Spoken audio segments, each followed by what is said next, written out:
All right.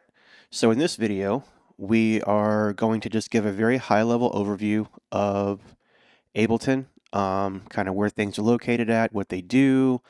I'm not going to go too deep into things on this video. We'll touch base on most of these in future videos, but this is just going to be a video just kind of showing you the ropes where things go, primarily in a worship environment. Which this video series is going to be geared towards. So there's going to be way more features and things that I'm not going to even touch that Ableton can do.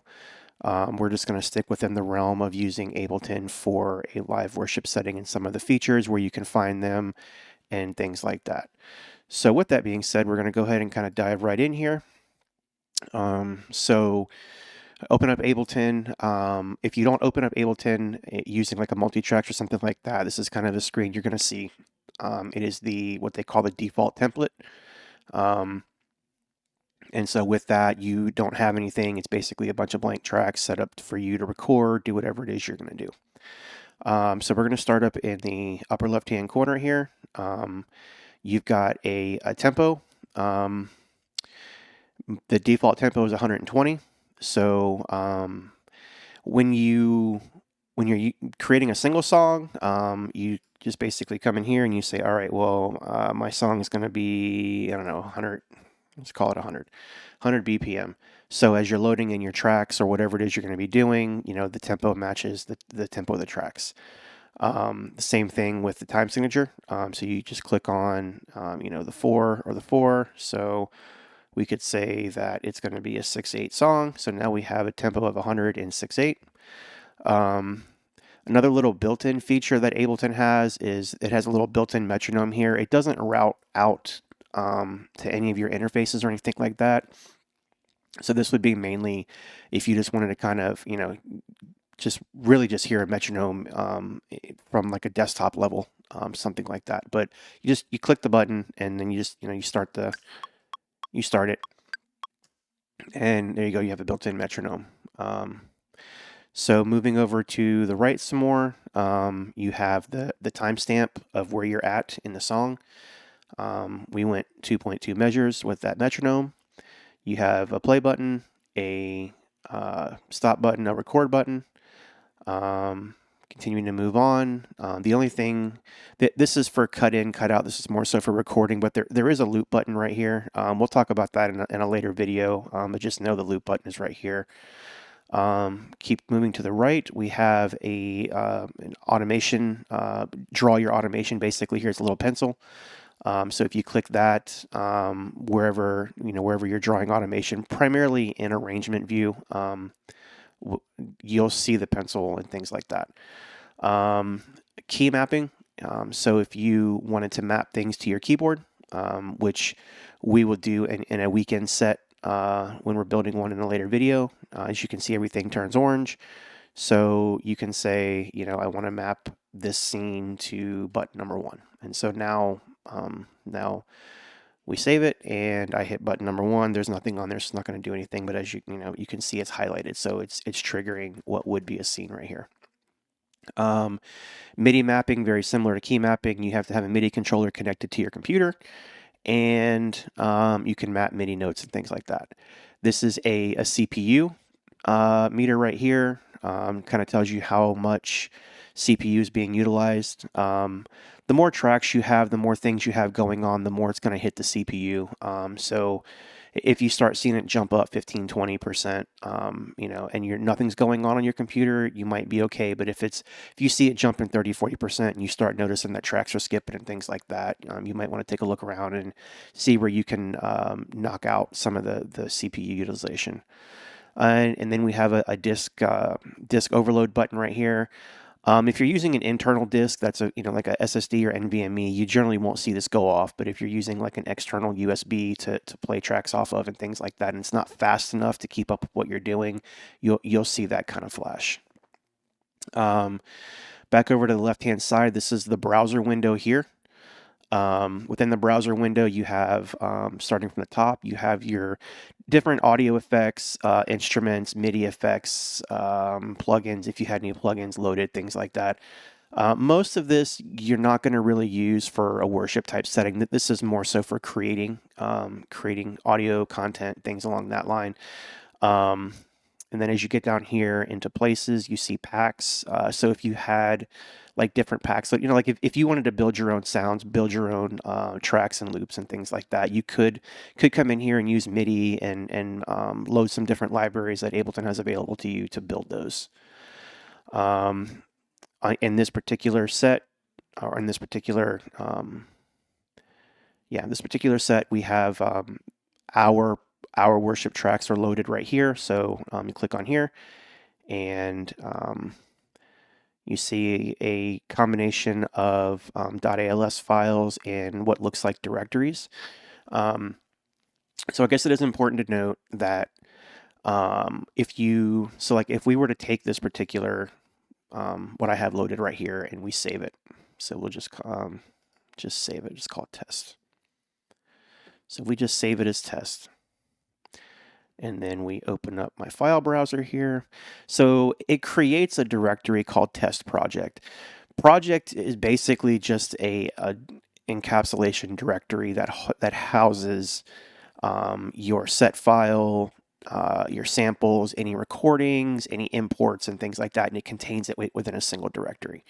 But what's important is this .als file right here. So the .als file is the set file that Ableton loads whenever you open up a set, a song, whatever it is you're doing. You'll always open up a .als file.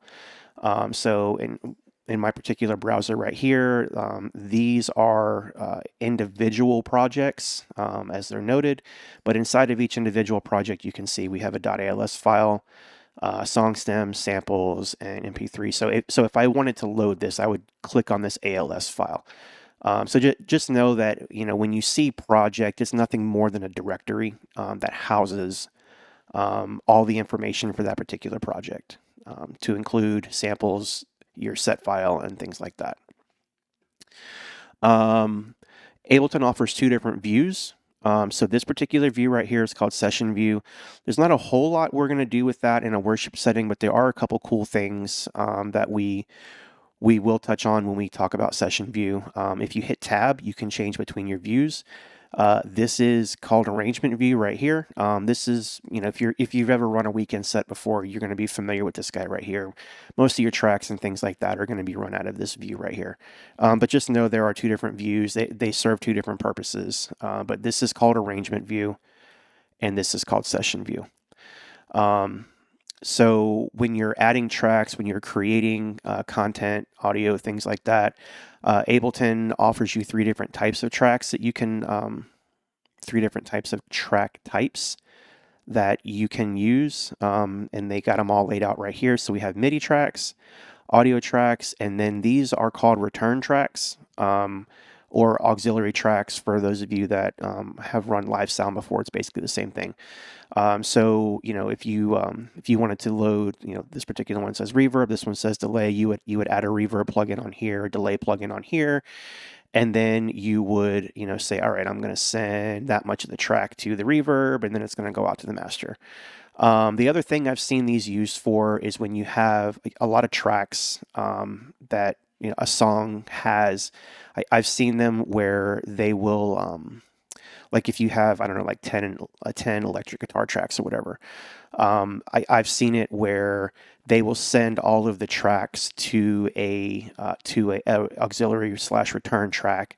That way they're all going to a single output. That way you don't have to go into each track and tell it to go to output or whatever. They send them all to a return, and then that one return is what's mapped to the interface that goes out. Speaking of interface, just touch on that real quick. So this will look a little bit different in Windows. I'm on a Mac right now, but basically you want to go to preferences. I think on Windows the option's more on this side, but basically you just want to go to preferences right here. A couple things to note in here on the audio tab. This is where you're going to define your input and outputs. On a weekend, worship weekend, things like that, you're hardly ever going to use input unless you're recording something. So you're always going to want to focus on your output right here. You want to make sure that that it does say the interface that you're connected to. In this particular case, I'm connected to a Claret, so that's what it shows right there. And then your output config. This is where you want to configure how you want to tell Ableton to use your outputs. So you can tell it to use all of your outputs mono. So in this case, 1 through 20 gives you, 20 individuals, or you can stereo them out as well. I have them all enabled right now for this demo, but normally I don't have everything stereoed out. I normally have most everything mono, and then a few stereos. The other thing worth noting in the preferences is under MIDI right here. So this is where you would tell Ableton if you have any MIDI controllers mapped, whether it be a foot stomp, a foot box, a sample pad, something like that, that you're going to use to send Ableton MIDI notes. You would come in here and identify it in here, tell it whether it's going to be an input or an output. That way Ableton knows how to handle it. So I don't have anything connected to this computer at the moment, but it does offer a lot of built-in options and things like that. So the other thing real quickly to show you is the view up here. So if you ever come into, so let's go to arrangement view because it's a little bit easier to see an arrangement view for what I'm going to show you. So if you ever come in here and you want to mess with your your inputs, outputs, whatever, and you're like, oh, it doesn't show up like that. You come in and they're not there. You just come up here to view and oh, there it is, input, output. Now it's there. So that covers your inputs, outputs, your returns, your mixer, your delay, and I believe that is view dependent. It is. So as you saw on session view, I'm sorry, arrangement view, the sends was grayed out because there was no, you can't do anything with sends here. But if we go back to session view, now sends is there, and what that means is now the sends is gone, which is the routing to the aux and return tracks. So hope this helps. This, like I said, it's just a high-level overview of some of the functions and features that you would use on a weekend when you're building a weekend set, things like that for Ableton. Most of these we're going to go into a little bit further in depth in future videos. So hope this helps. Hope you enjoyed the video, and see you in the next.